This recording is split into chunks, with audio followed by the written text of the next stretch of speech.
Hey everyone, I hope you're doing well and staying safe during this time. If you're new here, welcome to the channel. Like I said, thank you so much for checking me out. If you haven't done so, please make sure to hit that subscribe button just right below the video. Cool, thank you so much. I really do appreciate it. And if you're returning, welcome back. Thanks again for your support. I truly do appreciate having you here. The SEC is trying to delay again. Yeah, listen, the judge is granting the delays, but the delays are coming down less and less. Now it's just a couple of weeks. Before we would get like month delays, now we're down to a couple of weeks. This is all going to come to an end. I firmly do believe that both sides are talking behind the scenes, and they're talking about what's going on and how they can both get out of this without really being unscathed or hurt. Because the SEC, remember what their pride is. They've never lost a lawsuit. The SEC prides themselves on never losing a lawsuit that they have brought up against a company or a person or peoples when after them saying that they're selling unregistered securities. So if the SEC loses this thing, once you get that first loss under your belt, you know what usually happens next. The second loss comes, the third loss comes. It's kind of like a trickle-down effect, folks, because people start to realize that you are human, that you can be defeated, and they're not going to be afraid of you, and they're going to come back at you. That's how the world works. I mean, you can look at any sporting event. You can look at any major fighter, boxer, UFC superstar out there. Once they got their first loss and they lost their title, and people realized that they were human, they just start to get beat down after that because people weren't afraid. Well, people start waking up and realizing the SEC could be defeated, they're going to wake up as well. Now, when you look at this Ripple vs. SEC lawsuit, why doesn't the SEC want this thing to go to trial? I'll tell you why. Because if this thing goes to trial, they're not going to win. The evidence that is out there is so damning and so against them that I don't know what jury would sit there and absolutely believe that the SEC is on the right side of law and warning. So this thing is going to wrap up before you know it. Now let's get going. Listen, head over to XRPL right now. Give him a follow. He's putting out the best XRP ledger NFTs. The artwork is phenomenal. I've never seen anything like it. Listen, I'm telling you now. Get in early on this. Get in early. One NFT will always equal one XZombie. Buy your tokens now, right from the Solo Dex, folks. Head over to Solo, connect your Zom, get involved. It's 155 XRP. That's it. 155 XRP for one XZombie token. Do you know how much that is? About $124. That NFT, I'm telling you right now, if I had to make a prediction, this thing is going to be worth, when we go live on the XRP ledger, your little $124 XRP is going to be worth thousands. You already see things selling for like 6,000 XRP out there that are crap. This is a real project. I back this project. There are a couple of other big XRP memes out there that back this project. Look at this. Look at a little GIF. Little zombie just jamming out. I'm telling you folks, I called X stick at a penny and it was 10x'd. I'm telling you right now, this thing already, you can see the chart. And when I start talking about it, it's about 30 XRP, it's up to 155. It's going to keep going. These things are going to get up to 5,000, 6,000 XRP per NFT. Mark my words. Head over to Solo, get yours now, lock them in. Then Real XRP Boy puts this out. Says, this true SEC government Gary Gensler has to Pierce? Listen to this. Listen to the corruption going on.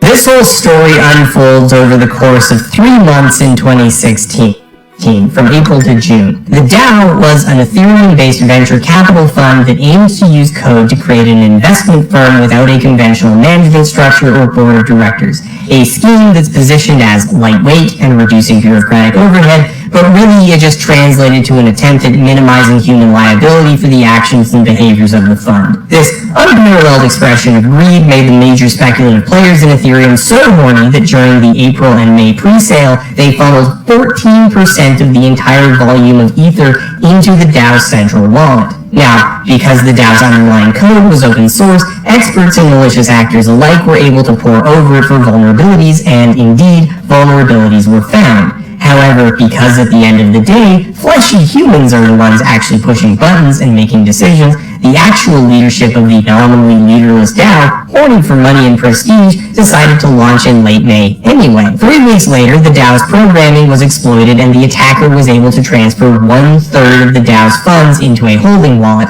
about 5% of the entire Ethereum economy, valued at the time around $16 to $17 million. Now, because this threatened the bottom line of capital holders, the Ethereum project as a whole, the entire thing, was almost immediately forked in order to undo the hack and protect the interests of the wealthy. Ethereum Classic, the arm of the fork that didn't undo the attack, persists to this day, though it's notably less popular despite being demonstrably more principled. Because all the talk about decentralization is a myth. It's just words. At the end of the day, the guys in charge, the guys who built the system to serve their interests, are still in charge and keep a kill switch in their... They keep a kill switch in their pocket, folks. Listen to this crap. Crypto has us 3 former SEC's officials having direct hand in the crypto enforcement actions that moved the markets. Former Chairman Jay Clayton, former Director of Corporate Finance William Herman, and former Director of Enforcement Mark Berger. Interesting, right?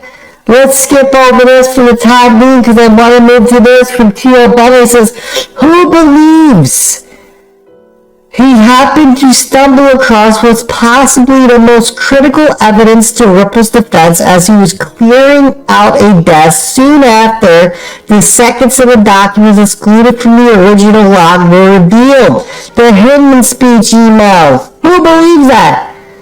Who believes that? We never would have got this information. Am I right or am I right? But this is interesting, right? Because once again, the SEC seems to have missed information. What am I talking about? I'm telling you right now.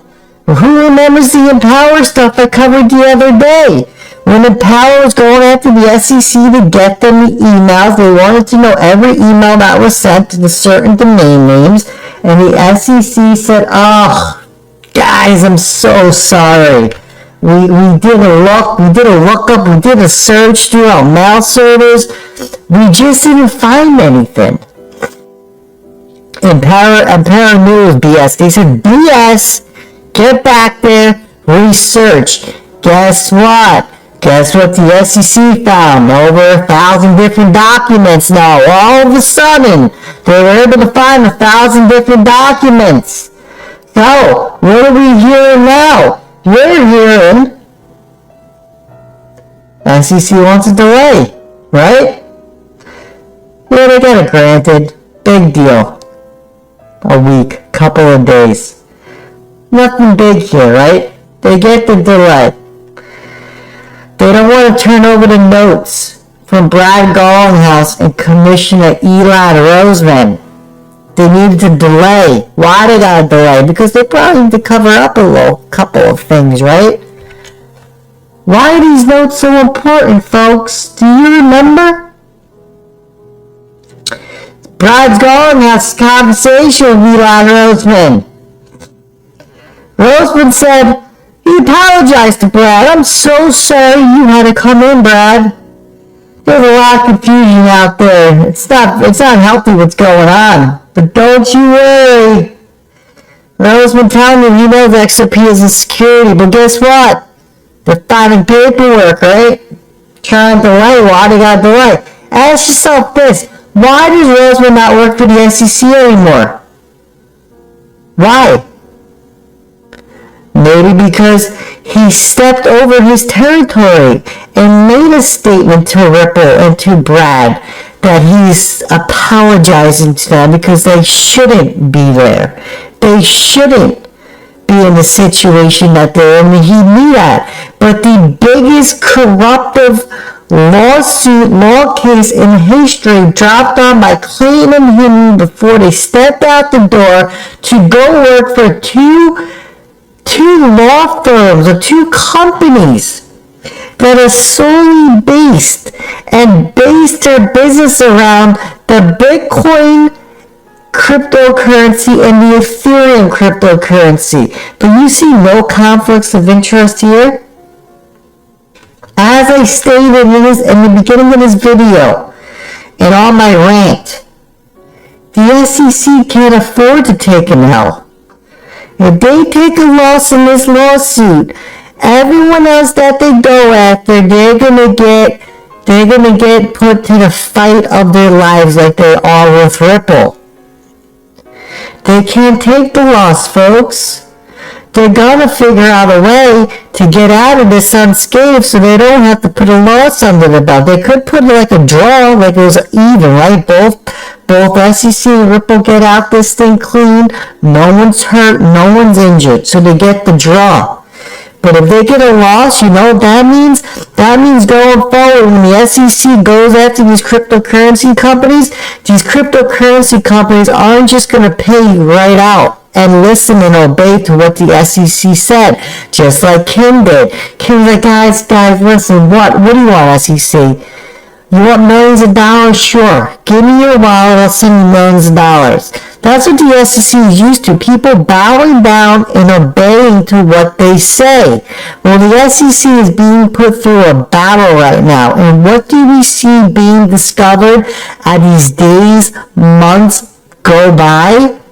We're seeing more damning evidence going against the SEC, exposing their corruption, and we see them hiding and trying to cover up all this information. But guess what? I told you this before. I'm going to tell you this 100 times over and over again. If the XRP community is digging up documents like we have dug up, what do you think the top lawyers in the world for Ripple is digging up? Ripple got Mary Jo White, who used to work for the SEC. What information do you think Mary Jo knows that she's giving out? I'm your guy. I will keep you posted. I'm your advocate. I'll be back on a daily basis, usually multiple times per day, with these videos to keep you updated with everything going on. So, I hope you enjoyed the video. If you haven't done so, make sure to hit that subscribe button. Feel free to share any of my videos with your friends, family, social media, or anybody who may care to listen. Thanks so much for your continued support. I'm always here for you. I want to help you through this time. So thank you so much for continuing to choose me. Enjoy your day, stay safe, and I'll catch you again probably in a couple hours. Thanks, everybody. See you later.